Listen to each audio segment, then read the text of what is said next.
Hare Krishna everyone, I'm from Russia. I'm from Ukraine, Israel, China. We are Mayapur Harinam family.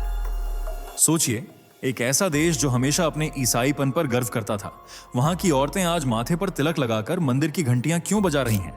ऐसा क्या हुआ कि मारिया जैसी यूक्रेनी महिला जिसने पूरी जिंदगी ईसाई धर्म निभाया, अचानक अपने बच्चों के सामने ही सब छोड़कर कर्णेश्वरी नाम की नई पहचान क्यों चुन लेती है? क्या यह सिर्फ एक और फैशन ट्रेंड है या फिर इसके पीछे कोई ऐसा सच छुपा है जिसे सुनकर आपके रोंगटे खड़े हो जाएंगे? ये वही सवाल हैं जो अभी आपके दिमाग में गूंज रहे हैं। क्यों? आखिर क्यों यूक्रेन में सनातन धर्म फैल रहा है? यही है इस वीडियो का मकसद, आपको वो राज दिखाना जो आपको कहीं और नहीं मिलेगा। जरा एक तस्वीर बनाइए अपने दिमाग में। युद्धग्रस्त सड़कों पर जहां कल तक मातम पसरा था, वहीं आज भजन कीर्तन की आवाजें गूंज रही हैं। सर्द हवाओं में भी यूक्रेनी औरतें साड़ी ओढ़कर हरे कृष्णा गा रही हैं और पुरुष धोती कुर्ता पहनकर घंटों ध्यान में डूबे हैं। हैरान कर देने वाला ये नजारा कोई कहानी नहीं बल्कि हकीकत है। अब सोचिए, अगर पूरा देश धीरे धीरे इस राह पर बढ़ने लगे तो क्या होगा? यही आपको अंदर से कह रहा होगा, अगर मैं ये वीडियो अभी छोड़ दूं तो शायद वो सच कभी ना जान पाऊं जो आज पूरे यूरोप को हिला रहा है। तो बने रहिए आखिर तक, क्योंकि अगले कुछ मिनटों में हम आपको बताएंगे कि क्यों यूक्रेन के लोग अपने सदियों पुराने धर्म को छोड़कर सनातन की शरण में जा रहे हैं। और ये सिर्फ मारिया की कहानी नहीं बल्कि एक पूरे सभ्य समाज की बदलती पहचान है। दोस्तों, एक छोटा सा रिक्वेस्ट है, फटाफट कमेंट करके बताइए कि आप भारत के किस शहर या किस गांव से हमारी ये वीडियो देख रहे हैं। हमें भी पता चले कि YouTube हमारी आवाजें देश के किन किन कोनों तक पहुंचा रहा है। और हाँ, चैनल को जरूर सब्सक्राइब कर लीजिए, क्योंकि बहुत से लोग वीडियो तो पूरा देख लेते हैं लेकिन सब्सक्राइब नहीं करते। अगर आप चाहते हैं कि ऐसी ही ट्रेंडिंग और सबसे पहले आने वाली खबरें आपको तुरंत मिलें, हमें और भी दमदार कंटेंट बनाने की प्रेरणा देती है। क्यों यूक्रेन में फैल रहा है हिंदू धर्म? कौन है यूक्रेनी नागरिक मारिया जिन्होंने सनातन धर्म को अपनाकर ईसाई धर्म को त्याग दिया? लेकिन क्यों? वो कौन से कारण हैं जिनके चलते अनेक यूक्रेनवासी सनातन को गले लगा रहे हैं? मारिया ने सनातन से जुड़ने के पीछे कौन सा कारण बताया? वो क्या वजह हैं जिनके चलते यूक्रेनियन हिंदू धर्म के मुरीद बनते जा रहे हैं? क्या है सनातन और यूक्रेन का संबंध? चलिए गहराई से जानने की कोशिश करते हैं। 6,03,638 वर्ग किलोमीटर में फैला हुआ है दुनिया का 45वां सबसे बड़ा देश, जिसे लोग प्यार से यूक्रेन कहकर पुकारते हैं। यह पूर्वी यूरोप में बसा एक संप्रभु देश है और रूस के बाद यूरोप का दूसरा सबसे बड़ा देश भी माना जाता है। इसकी सीमा कई छोटे बड़े देशों से लगती है, जैसे पूर्व और उत्तर पूर्व में रूस, उत्तर पश्चिम में बेलारूस, पश्चिम में पोलैंड, हंगरी और स्लोवाकिया, दक्षिण पश्चिम में रोमानिया और मोल्दोवा, और दक्षिण में काला सागर इसे सुरक्षा प्रदान करता है। लगभग 3.90 करोड़ की आबादी यूक्रेन को 2022 से पहले एक सुरक्षित छत के रूप में देखती थी, लेकिन 2022 में शुरू हुए रूस यूक्रेन युद्ध के बाद यूक्रेन की आबादी संकट का शिकार हो गई। अब तक हजारों यूक्रेनवासी अपनी जान गंवा चुके हैं और यह युद्ध अब भी पूरी तरह थमने का नाम नहीं ले रहा है, बल्कि रूस और यूक्रेन के बीच समय समय पर हमले होते रहते हैं, जिससे देश की अर्थव्यवस्था तो चरमरा ही रही है, साथ ही जनसंख्या में भी गिरावट दर्ज की जा रही है। लेकिन एक धर्म तेजी से ऊपर उठ रहा है और वह है सनातन धर्म। कहने को तो यूक्रेन की पहचान एक ईसाई देश के रूप में होती है, जहां 2020 के अनुसार 85% आबादी ईसाई धर्म में रंगी हुई है, जबकि 12.5% आबादी अन्य धर्मों में रंगी हुई है। इस तरह ईसाइयों के बाद यूक्रेन का दूसरा बड़ा धर्म इस्लाम है, जिसके चाहने वालों की हिस्सेदारी महज 2% है। इसके बाद बौद्ध धर्म, हिंदू धर्म जैसे अन्य धर्मों की गिनती की जाती है। आज एक अल्पसंख्यक धर्म के रूप में गिना जाने वाला सनातन ही यूक्रेन में तेजी से फैल रहा है। सनातन के प्रति यह लगाव विशेषकर 2022 यानी युद्ध के बाद से अधिक देखने को मिल रहा है। इसका जीता जागता उदाहरण है मारिया, जो यूक्रेन की निवासी हैं, लेकिन अब उन्होंने ईसाई धर्म छोड़कर हिंदू धर्म अपना लिया है। दरअसल कुछ समय पहले मारिया भारत आई थीं ताकि डॉक्टरेट की डिग्री के लिए रिसर्च कर सकें। उनका शोध विषय आयुर्वेद पर आधारित रहा, जिसके जरिए उनकी नजदीकियां सनातन धर्म के प्रति भी बढ़ती चली गईं और समय के साथ उनका रुचि सनातन में इतना बढ़ गया कि उन्होंने हिंदू अनुयायी बनने का फैसला ले लिया और हिंदू विधि विधान के मुताबिक हिंदू धर्म को तहे दिल से अपना लिया। उन्हें एक नया हिंदू नाम मिला, कर्णेश्वरी। इस नई पहचान और नए धर्म को मारिया ने पूरी दुनिया के सामने खुलकर स्वीकार किया। रिसर्च पूरी करने के बाद वह अपने देश यूक्रेन लौट गईं, जहां उनके बच्चे उनका इंतजार कर रहे थे। जी हां, मारिया की एक बेटी और एक बेटा भी है। मारिया से जब हिंदू धर्म अपनाने की वजह पूछी गई तो उन्होंने बताया कि सनातन ही वह धर्म है जिसमें शांति और एक अलग एहसास बसता है। इसी कारण उन्होंने अपने गुरु के मार्गदर्शन में सनातन को अपना लिया। सनातन को समझने में मारिया को काफी लंबा वक्त लगा था और इस दौर से पहले भी वह भारत आ चुकी थीं। यह समय था कोरोना काल का, जब मारिया ने 4 महीने भारत की सरजमी पर ही बिताए थे। इस क्वारंटाइन के दौरान जब रोजगार, स्कूल, कॉलेज सब बंद थे, तब अपने खाली समय में मारिया ने भारतीय हिंदू संस्कृति को करीब से जाना। ज्यादातर समय उन्होंने सनातन की पढ़ाई में ही गुजारा, जिससे वे खुद को हिंदू धर्म से गहराई से जोड़ पाईं।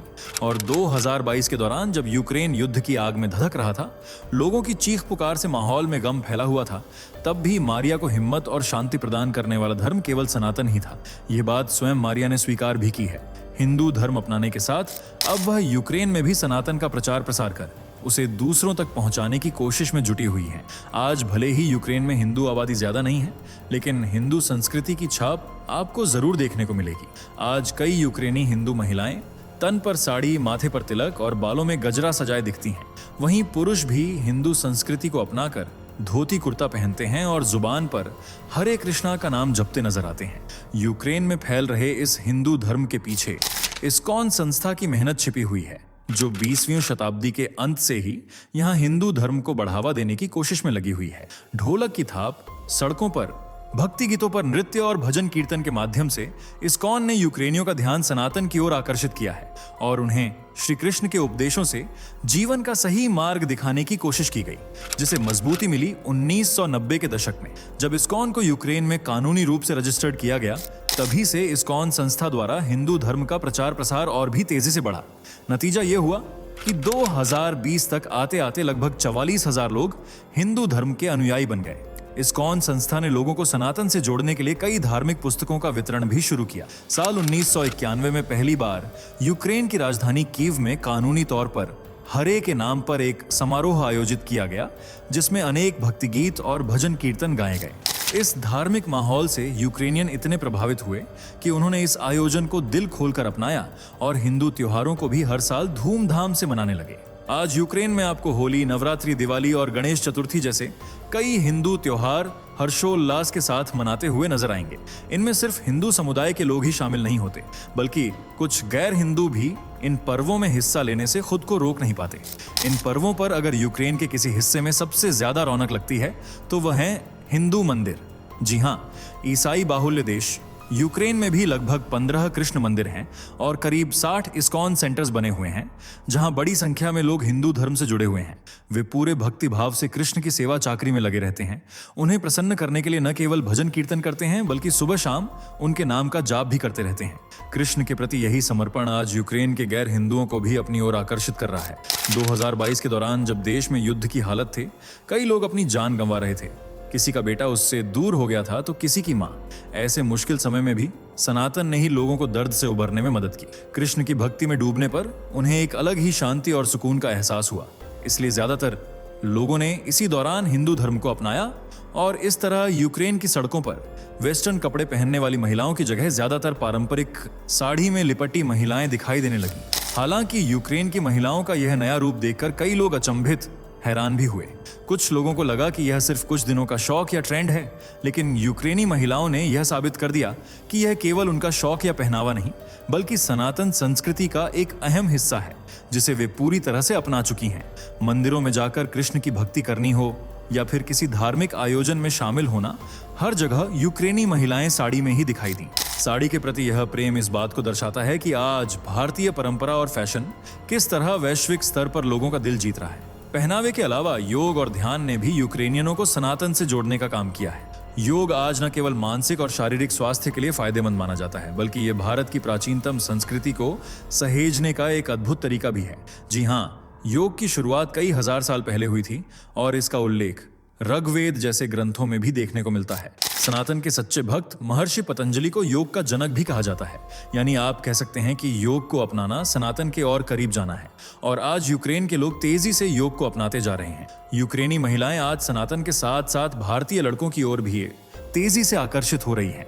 इसका कारण यह है कि भारतीय लड़कों की पहचान एक सभ्य, भरोसेमंद और परिवार के प्रति समर्पित व्यक्ति के रूप में होती है, जो पूरे परिवार को प्रेम के सूत्र में बांधने की ताकत रखते हैं।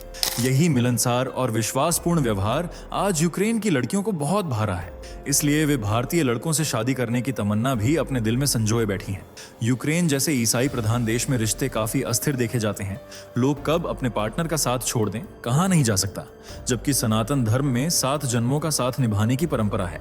मजबूत रिश्तों के अलावा यूक्रेन के लोग धार्मिक कर्मकांडों के प्रति भी गहरी रुचि दिखा रहे हैं। कुछ समय पहले कई यूक्रेनी भारत आए थे और सनातन धर्म से प्रभावित होकर उन्होंने अपने पितरों की आत्मा की शांति के लिए पिंडदान किया। दरअसल सनातन धर्म में यह मान्यता है कि पूर्वजों के मोक्ष के लिए पिंडदान या तर्पण करना अत्यंत आवश्यक होता है।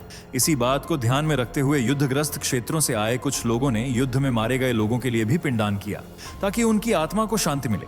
यह और कुछ नहीं बल्कि सनातन का बढ़ता प्रभाव ही है कि यूक्रेनी न केवल हिंदू धर्म को अपना रहे हैं, बल्कि उसकी रीति रिवाजों को भी पूरी श्रद्धा और शिद्दत से निभा रहे हैं। वैसे आप किस धर्म से ताल्लुक रखते हैं और हमारी यह वीडियो कहां से देख रहे हैं, कमेंट में जरूर बताइएगा। अगर वीडियो पसंद आई हो तो इसे लाइक और शेयर करें तथा चैनल को सब्सक्राइब करना ना भूलें। धन्यवाद। दोस्तों, आपके स्क्रीन पर 2 और वीडियो दिख रही हैं, जिसे देखने के लिए आप स्क्रीन पर क्लिक करें। दोनों देखिएगा, बहुत अच्छी वीडियो बनी है।